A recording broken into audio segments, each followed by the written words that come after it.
All right, so this set of notes is going to cover the Cold War, including the divisions of Germany into Eastern and Western Germany and the concepts of deterrence.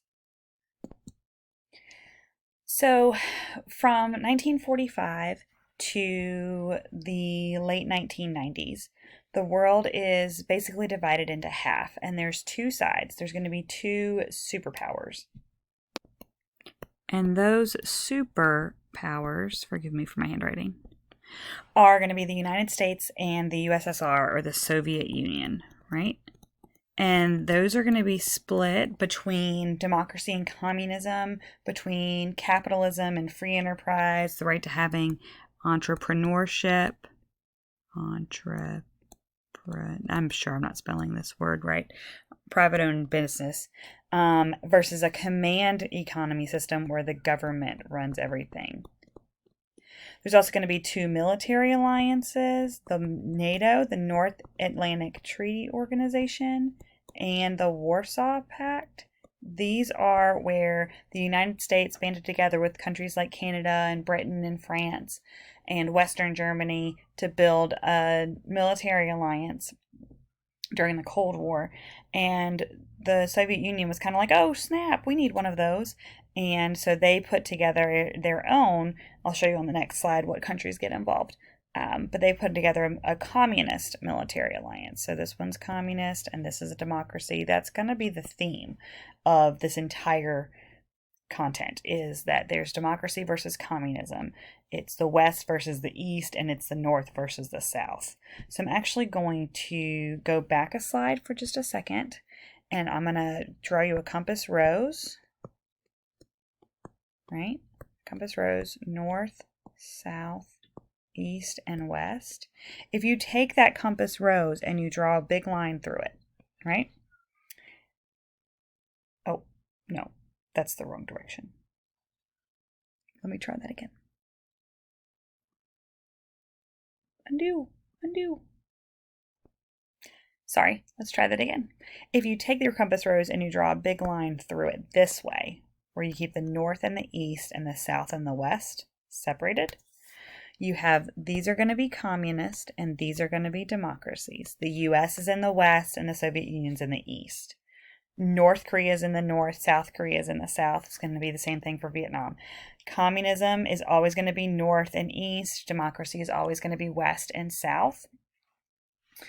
And the North is going to be the winner in each of the conflicts that we are going to fight for.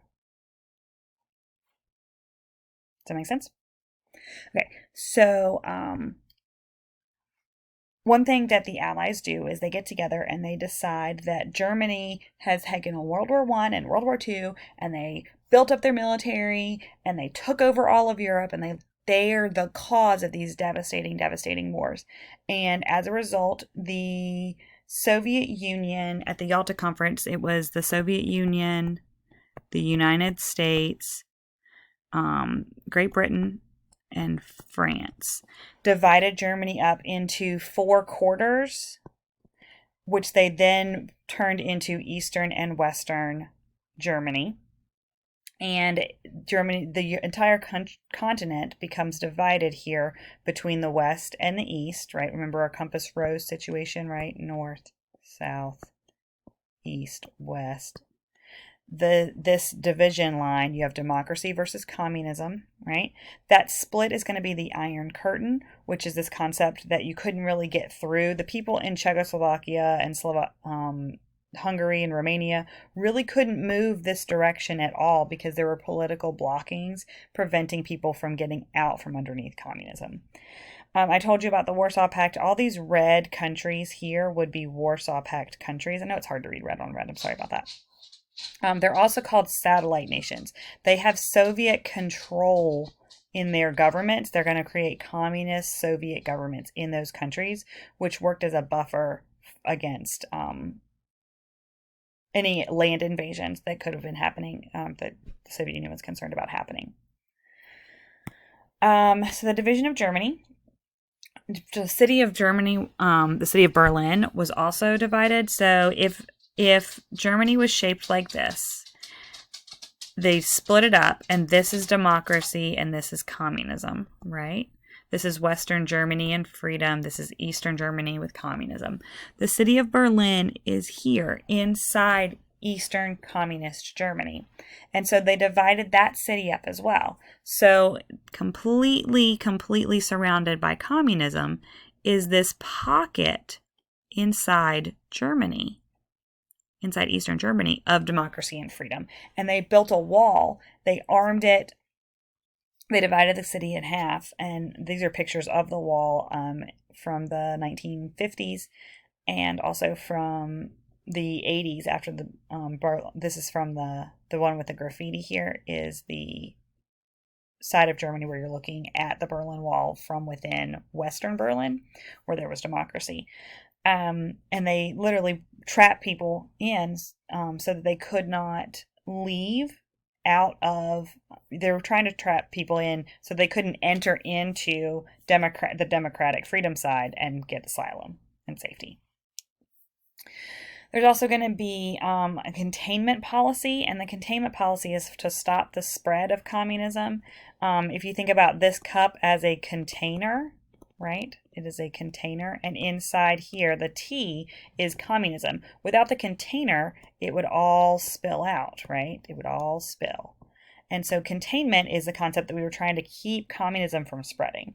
If you look at our political cartoon, you have Stalin, and he is reaching out and touching, dropping in flags in all these places. We wanted to stop that from happening. So President Truman put together this plan where the United States would intervene if at all possible to prevent communism from taking root in any other countries, which is also going to explain our concepts of why we get into South Korea and why we get into Vietnam. The other overarching political theory here is deterrence. And it's the concept that we built up a lot of nuclear weapons, right? This is all about nuclear weapons. They're building up a lot of bombs with the concept that we won't launch ours, nuke the Soviet Union and vice versa, because if I launch mine, he's going to launch his, and we're all going to be destroyed. It's the theory of mutual destruction, because if we knew that they could launch them and we had eyes on that, so if they launched them, we had enough time to launch our own nukes and set them off before we would be hit. So basically, we operated for 45 years with the concept that, like, we have nukes and the Soviet Union has nukes, and we're very concerned that at any point someone's going to launch them, but we never do.